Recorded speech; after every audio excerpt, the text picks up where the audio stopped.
Bulletin में सबसे पहले बात करेंगे कराची की, जहां माड़ीपुर रोड और अतराफ में बदतरीन ट्रैफिक जैम है। गाड़ियों की लंबी लंबी कतारें लग गई हैं। लोगों को शदीद परेशानी का सामना है क्योंकि दफातर से छुट्टी का भी वक्त है, इसलिए लोगों की परेशानी और भी ज्यादा बढ़ गई है। नवीद कमाल ने हमें ज्वाइन किया है। नवीद, बताइए क्या सूरत हाल है? जी बिल्कुल, माड़ीपुर रोड पे मौजूद हैं। यहाँ पर जो गाड़ियों की कतारें हैं वो कई किलोमीटर पर मुहित हैं। लंबी लंबी ये कतारें हैं जिसमें बड़े जो गाड़ियाँ, जिसमें कंटेनर्स हैं, ट्रॉलर्स हैं, ये खड़े हुए हैं, जिसकी वजह से जो छोटी गाड़ियाँ उनकी आमदोरफ्त भी जो है मुतासिर हो रही है। ट्रांसपोर्टर ने अपनी हड़ताल ख़त्म की, जिसके बाद गाड़ियों की जो है एकदम रवानी शुरू हुई और बड़ी गाड़ियाँ माड़ीपुर रोड पर पहुँची, जिसकी वजह से बदतरीन ट्रैफिक जाम है। घंटों से लोग जो है ट्रैफिक जाम में फंसे हुए हैं। जो माड़ीपुर से शहर की जानिब जो जाने वाला रोड है उस पर बदतरीन ट्रैफिक जाम है, जबकि जो शहर से माड़ीपुर की तरफ आ रहा रोड है इस पर फिलहाल कुछ बेहतर है। काफ़ी देर से घंटों से लोग जाम में फंसे हुए हैं। ट्रैफिक पुलिस का ये कहना है कि रवानी को बेहतर करने की कोशिश की जा रही है। ये अहम रोड है जिसको लियारी एक्सप्रेसवे के लिए भी इख्तियार किया जाता है, पूरे शहर से होता हुआ ये जाता है, जबकि माड़ीपुर और अंदरून शहर जाने के लिए भी इस रोड को इख्तियार किया जाता है। जो इसमें कारोबारी नकलो हरकत है, जिसमें कंटेनर्स हैं, ट्रॉलर्स हैं, उनकी नकलो हरकत के लिए ये रोड इस्तेमाल किया जाता है। ये रोड सीधा पोर्ट जाता है और पोर्ट जाने के लिए कंटेनर इसको इस्तेमाल करते हैं। और जो माड़ीपुर ट्रक कटों से ये ट्रॉलर्स निकले हैं उसके बाद ये यहाँ पर ट्रैफिक जाम है और कई घंटों से लोग यहाँ पर फंसे हुए हैं। और जो गाड़ियों की कतारें हैं ये किलोमीटर पर मुहित हैं, कई किलोमीटर पर जो है गाड़ियों की तवील कतारें लगी हुई हैं। जी अच्छा नवीद, एक चीज़ ज़रा वाज़े कीजिएगा कि हैवी ट्रैफिक को तो रात 11 बजे के बाद अलाउ किया जाता है, तो अगर हड़ताल ख़त्म भी हुई है गुड्स ट्रांसपोर्टर्स की, तो उनको अलाउ क्यों किया गया है इस वक्त यहाँ से निकलना ट्रक अड्डों से?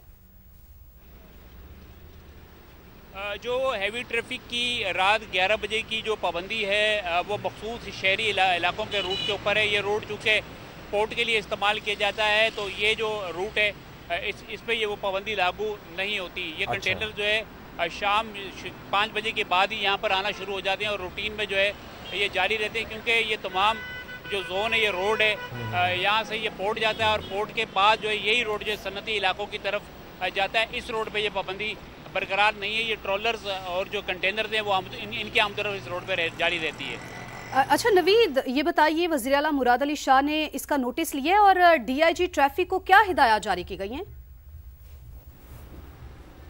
बिल्कुल, DIG ट्रैफिक पीर मोहम्मद शाह को ये हिदायत जारी की गई है कि ट्रैफिक की रवानी को फौरी तौर पर बेहतर बनाया जाए, इन गाड़ियों का इनखला यकीनी बनाया जाए, जिसके बाद 4 से 5 मुकामात पर ट्रैफिक पुलिस ने जो है अपने नाके लगा दिए हैं और वो ट्रैफिक की रवानी को जो है उसकी आमदोरफ्त के लिहाज से जो है यकीनी बनाने की कोशिश कर रहे हैं। जो पिछला ट्रैफिक है अभी फ़िलहाल उसको जो है पीछे की जानिब रोका गया है और पहले जो है अगले ट्रैफिक को चलाया जा रहा है कि किसी तरीके से ये ट्रैफिक चले और जिसके बाद जो पिछली गाड़ियाँ आ रही हैं उनको आहिस्ता आहिस्ता जो है शहर की जानिब छोड़ा जाए, जिससे जो कुछ बेहतर हुई है सूरत हाल। जब हम यहाँ पर आए थे तो ये ट्रैफिक बिल्कुल साकत था, एक जगह पे खड़ा हुआ था, लेकिन अब हम देख रहे हैं कि ये आहिस्ता आहिस्ता जो है चलना शुरू हुआ है, जिसकी वजह से कि ट्रैफिक पुलिस ने ये इकदाम किए हैं कि 3 से 4 जगह अपनी पिकेट्स लगा के अब वो ट्रैफिक को जो डिवाइड भी कर रहे हैं, इसको रोक भी रहे हैं और जैसे ट्रैफिक आगे चलता है तो पीछे से जो ट्रैफिक को आगे आने की इजाज़त दी जा रही है। ठीक है, ट्रैफिक की रवानी को फौरी तौर पर बहाल किया जाए, ये हिदायत की गई हैं। नवीद हमें अपडेट कर रहे थे। नवीद, आपका बेहद शुक्रिया।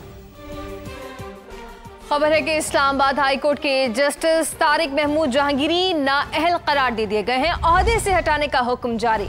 अदालत आलिया ने डिग्री केस का फैसला सुना दिया है। मुख्तसर फैसले में करार दिया गया है कि तारिक जहांगीरी की बतौर जज तैनाती गैर कानूनी थी। वो जज तैनाती के वक्त वकील बनने की अहलियत भी नहीं रखते थे, क्योंकि उस वक्त उनके पास LLB की दुरुस्त डिग्री नहीं थी। अदालत ने अमल दरामद के लिए फैसले की कॉपी वजारत कानून को भेजने का हुक्म दे दिया है। शहजाद अली की रिपोर्ट दिखे। पाकिस्तानी अदलिया की तारीख में एक नए बाब का इजाफा। इस्लामाबाद हाई कोर्ट के जस्टिस तारिक महमूद जहांगीरी को नाअहल करार दे दिया गया।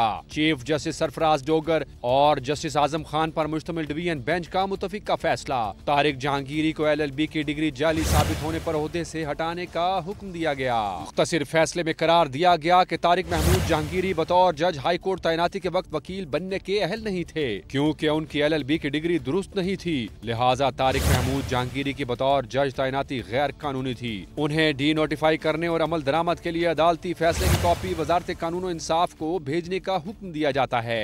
केस की समाअत और फैसला सुनाए जाने के वक्त जस्टिस तारिक महमूद जहांगीरी अदालत में मौजूद नहीं थे। दौरान समाअत रजिस्ट्रार जामिया कराची ने मुतल्लिका रिकॉर्ड अदालत में पेश किया और बताया कि जस्टिस तारिक जहांगीरी की डिग्री हतमी तौर पर कैंसल कर दी गई है। जस्टिस जहांगीरी के वकील बैरिस्टर सलाहुद्दीन ने मौकफ अपनाया कि कराची यूनिवर्सिटी की कार्रवाई सिंध हाई कोर्ट ने मुअत्तल कर रखी है। दरखास्त गुजार मियां दाऊद ने कहा, सिंध हाई कोर्ट के हुक्म इम्तना की वजह से इस अदालत की कार्रवाई नहीं रुक सकती। फरीकैन का मौकफ सुनने के बाद दोनों जज चैम्बर में चले गए। मुख्तसर फैसला अदालती अमले ने सुनाया।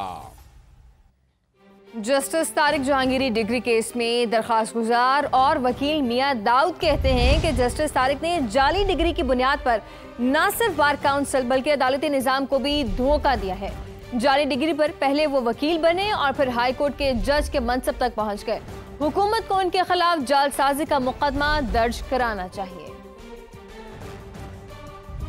दलाइल सुनने के बाद तमाम आला अदलिया के फैसलों का जायजा लेने के बाद अदालत ने यह डिक्लेयर किया कि जस्टिस जहांगीरी जो हैं वो जाली डिग्री की बुनियाद के ऊपर वकील बने और फिर उस बुनियाद के ऊपर उन्होंने निज़ाम को धोखा देकर जुडिशल कमीशन ऑफ पाकिस्तान को धोखा देने के बाद उन्होंने बतौर जज जो है वो इस्लामाबाद हाई कोर्ट तैनात हुए। जो आम शहरी के साथ, आम पाकिस्तानी के साथ सलूक होता है, हुकूमत वक्त की ये जिम्मेदारी है कि वो जस्टिस जहांगीरी के खिलाफ मुकदमा दर्ज करवाए और उनका बाज़ाब्ता बाकायदा ट्रायल जो है वो होना चाहिए।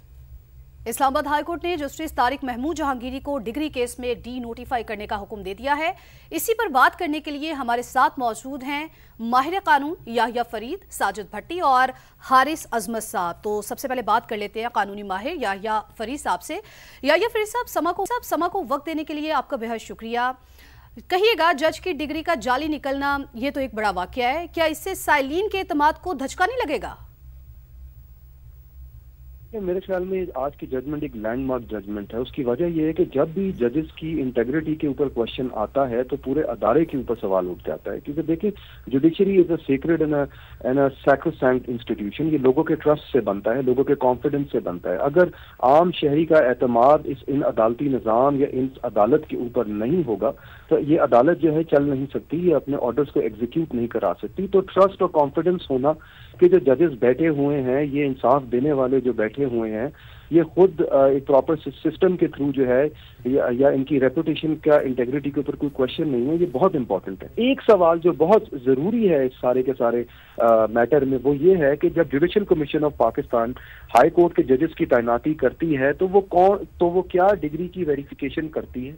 अगर तो करती है तो क्या प्रोसेस है, उसका क्या मैकेनिज्म है? अगर तो नहीं तो ये बहुत बड़ा सवाल उठ जाता है कि जुडिशल कमीशन ऑफ पाकिस्तान इन जजेस की तैनाती के वक्त डिग्री वेरीफाई क्यों नहीं करती? बिल्कुल ठीक है, आपका नुक्ता आ गया है। साजिद भट्टी साहब भी हमारे साथ मौजूद हैं, उनको भी शामिल गुफ्तगू करते हैं। साई साहब, बहुत शुक्रिया आपके भी वक्त के लिए। ये फरमाइएगा कि जज की तैनाती के वक्त डिग्री की तस्दीक आखिर किसकी जिम्मेदारी थी? अब ये किसकी नेग्लिजेंस बनती है? क्या बदकिस्मती है हमारे मुल्क की कि हम में ऐसी जो है वो लोग मौजूद हैं ऐसे जो कि वकील बनने के अहल नहीं हैं और फिर अपने कागजात में जालसाजी करके तो ना सिर्फ वकील बने और फिर बल्कि मुख्तलिफ ओहदों पे पहुंचते पहुंचते आज हाई कोर्ट के जज बने। ये वाकई बदकिस्मती की बात है और सोचने की बात है हमारे जो जिम्मेदारान हैं कि हम जब लाइसेंस जारी करते हैं तो उससे पहले हमें तमाम तर डिग्रीज और जितने भी उनके एकेडमिक जो सर्टिफिकेट्स हैं उन तमाम की वेरिफिकेशन जो है वो प्रॉपर करनी चाहिए। हमारी बार काउंसिल्स हैं जो कि लाइसेंस जारी करती हैं, तो उनकी जिम्मेदारी बनती है कि जब ये लाइसेंस के लिए आपके पास कोई फाइल सबमिट की जाती है तो उसके तमाम तर क्रेडेंशियल्स की वेरिफिकेशन करें और फिर उसके बाद जो है वो जो लाइसेंसेज हैं वो जारी किए जाएं। ठीक, बात तो वाकई सोचने की। आप साथ मौजूद ही रहिएगा। हारिस अजमत साहब भी हमारे साथ मौजूद हैं, उनको भी शामिल गुफ्तगू कर लेते हैं। हारिस साहब, जिस तरह से डिग्री का जाली निकलना, एक तो ये हम जानेंगे कि पहले तो इस पर रोशनी डालिएगा कि ये कोताही किसकी है और फिर आइंदा क्या करना चाहिए। मैंने पहली दफा देखा है कि एक जज साहब की भी डिग्री जाली निकल आई है। पूरे निज़ाम के ऊपर एक धचका है। जो लोग इनके सामने पेश होते थे और जो इनके खिलाफ ये जज साहब फैसले करते थे उनके लिए भी एक बड़ा अलार्मिंग दिन है। सो ये कभी होना नहीं चाहिए था। ये सिस्टम की भी, रेगुलेटर की भी नाअहली है कि एक बंदा जज अपॉइंट हो गया और बाद में पता लगा कि उसकी डिग्री ही जाली है। तो लेकिन ये एक आई ओपनर है कि आइंदा हमें इसमें बड़ा केयरफुल रहना चाहिए। जब भी हम किसी बंदे को इतने सीनियर पोजीशन पे तैनात करें तो हम ड्यू डिलिजेंस करें, थॉरो चेकिंग करके करें। आइंदा से ये एक और टेस्ट केस है या ये एक और डिटेरेंट है तमाम उन लोगों के लिए जो जाली डिग्रियों पे वकील भी बने हुए हैं, जाली डिग्रियों पे और बहुत से ओहदे लिए हुए हैं कि सिस्टम से वो भाग सकते हैं, लेकिन eventually the system will catch them और उनको अपने ओहदे से हाथ धोने पड़ेंगे। मतलब कि थॉरो चेकिंग होनी चाहिए। साजिद भट्टी साहब हमारे साथ मौजूद थे, हारिस असमत साहब और याह्या फरीद साहब हमारे साथ मौजूद थे, अपना नुक्ता नजर पेश कर रहे थे। आप सबका बेहद शुक्रिया। आगे बढ़ते हैं और आपको बताते हैं कि सदर IPP और वफाकी वज़ीर मवासलात अब्दुल अलीम खान ने इंतज़ामी उमूर में बेहतरी के लिए नए सूबों का क़याम नागुज़ीर करार दे दिया। कहा, अवाम के मसाइल हल करने के लिए ज़्यादा सूबे बन जाएं तो एतराज़ क्या है।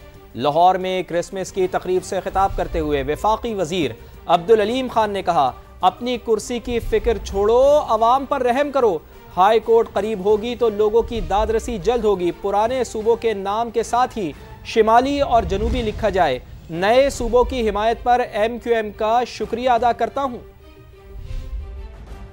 अमूर को बेहतर करने के लिए नए सूबे बनाए जाएं ताकि लोगों के मसाइल का हल उनके करीब मुमकिन हो। अगर सिंध का नाम तब्दील नहीं करना चाहते मत करें यार, सिंध का नाम तब्दील।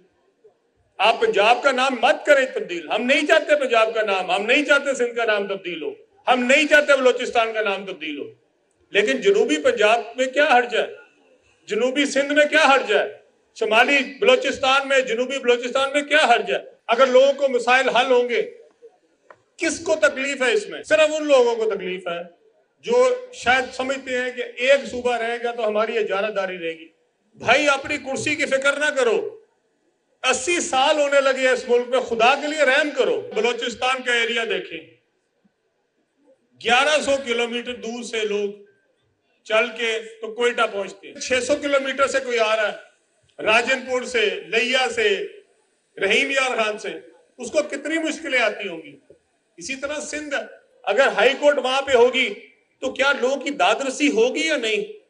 अगर वहां का IG होगा, वहां का चीफ सेक्रेटरी होगा, वहां पे सेक्रेटेरिएट होगा तो लोग ज्यादा अपने मसाइल जो है वो आसानी से हल कर सकेंगे। मैं दिल की गहराइयों से शुक्रिया अदा करता हूं अपने MQM के दोस्तों का। उन्होंने कहा कि हाँ वाकई लोगों के मसाइल हल करने के लिए नए सूबे बनने चाहिए और हम बाकी जमातों के पास भी जाएंगे।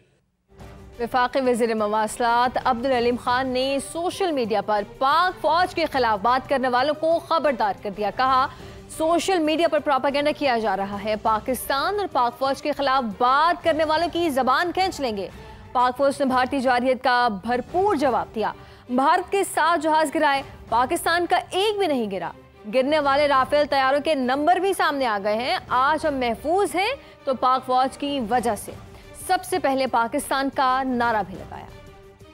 जो है उसने पाकिस्तान की तरफ मैली निगाह डालते हुए हमला किया। जो जवाब दिया गया पाक फौज की तरफ से, पाक फजाइया की तरफ से, पाकिस्तान बहरिया की तरफ से, वो आज दौरे हाजिर में इस जवाब को कभी किसी दुनिया में किसी और मुल्क ने नहीं दिया। जो हमला करने वाला है उस मुल्क के 7 जहाज गिर जाए और दूसरे मुल्क का एक जहाज भी ना गिरे, ये पहली दफा हुआ है।